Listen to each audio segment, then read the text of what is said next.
बाँस के कोपला में से सुंदरी धिया निकलली।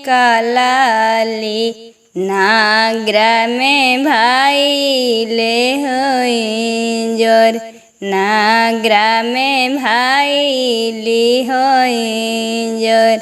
पेन्हिए ओढ़िए गे बेटी, पापा जंघिया बैठलन। मम्मी रोवाली जरे बेजार, मम्मी रोवाली जरे बेजार।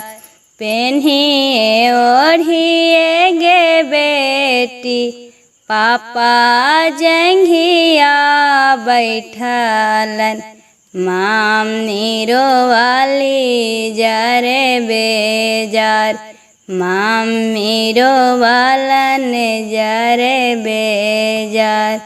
ठोंगे के ठोंगे गे बेटी, खौआ हो खियावली।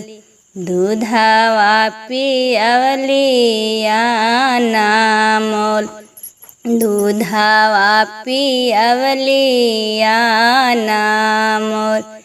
दूधवा के गुणवान रखला दुलारी गे बेटी।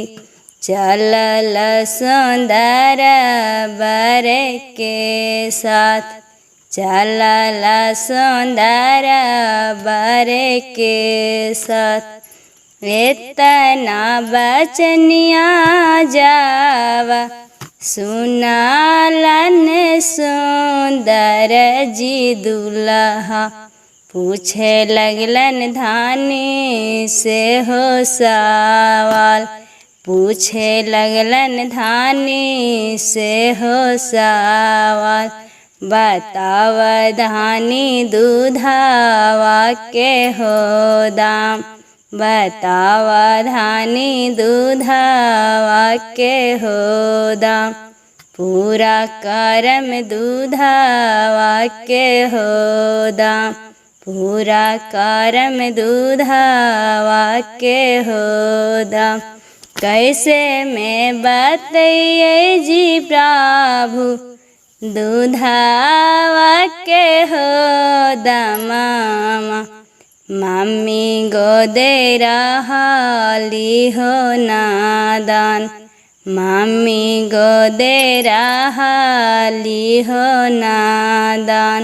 नारे जनली दूधवा के हो दाम, नारे जनली दूधवा के हो दाम।